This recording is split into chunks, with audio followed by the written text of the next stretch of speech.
Hello and welcome to your second PHP tutorial. Alright, firstly, to start coding the PHP, just start up WAMP. So, as we showed in the last tutorial, once you've downloaded and installed WAMP to your C drive, just turn it on, just double click it, and it'll should come up in your icon saying WAMP server online. Once your server's online, just open up the folder at the C drive, WAMP, and then go into www. Once you're in there, you can just put your files straight into here, or you can actually make a separate folder for tutorials, like that. At the moment I'm working off this PHP folder, and then inside this, tutorials. And as shown in there, we're going to start off with the old hello world for the first PHP tutorial.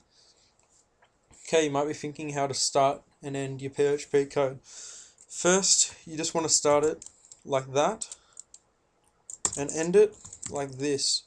You can also start it like this, which is what I do, and it makes it a lot simpler for me, but that just basically tells the browser that we're going to be using PHP right now. Once you've done that, you can just oh yeah, that's right. Most coders use like tabs or spaces so they can differentiate their code from other bits of code, so you know what you're working on at the time. It's whatever. So what I mean by this is I'll just put a bit of HTML in. HTML head. You'll actually, instead of just going like this and putting all the crap in there like that,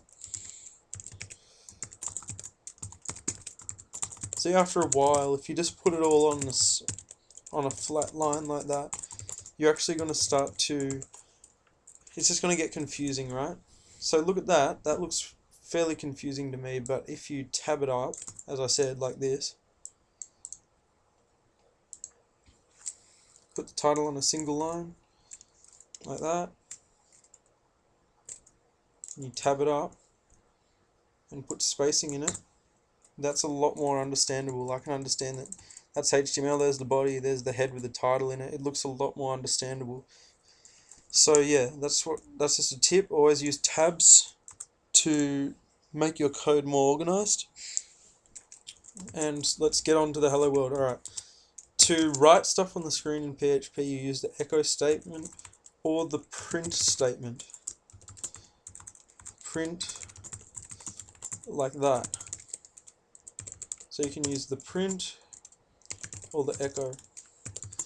Personally, I use the echo and I find it a lot better. So we'll just print and echo hello world 2 times. And we'll put a BR at the end, which is just HTML for a line break.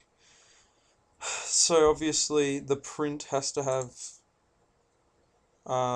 brackets around it with double quotes in it, and the echo just has to have double quotes. I love the echo. I think it's a lot better, and I think it's a lot easier to use, and I suggest you to do the same. Now if we look at this in the browser, it just says hello world twice with a line break.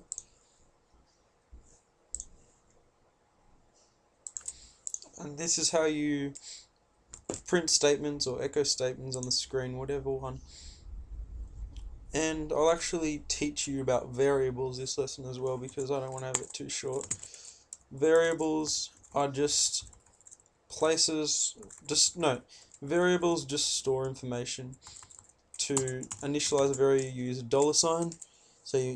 And then you put the variable name, so the variable name might be my name, then an equals sign, and you set the variable here, and you end it with a semicolon, which is what you end echoes and everything else as well, like I showed you with the echo. I'll leave the echo there, and I'll actually just echo the variable instead with a semicolon at the end. You have to end every line with a semicolon, or every statement.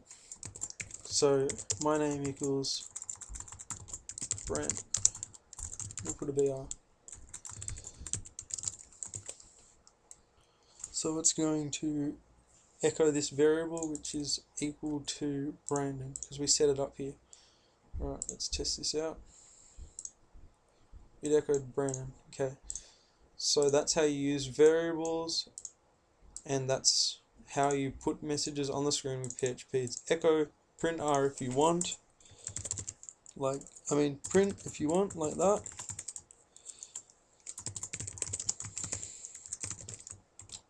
Or you can use echo, which is what I use, and I suggest you to use.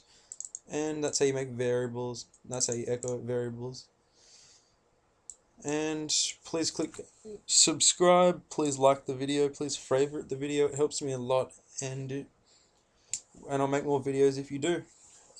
Thanks for watching your second tutorial. Please move on to the third one, and I'll teach you how to do comments and arrays and booleans as well, probably. Thanks for watching. I'll see you next tutorial.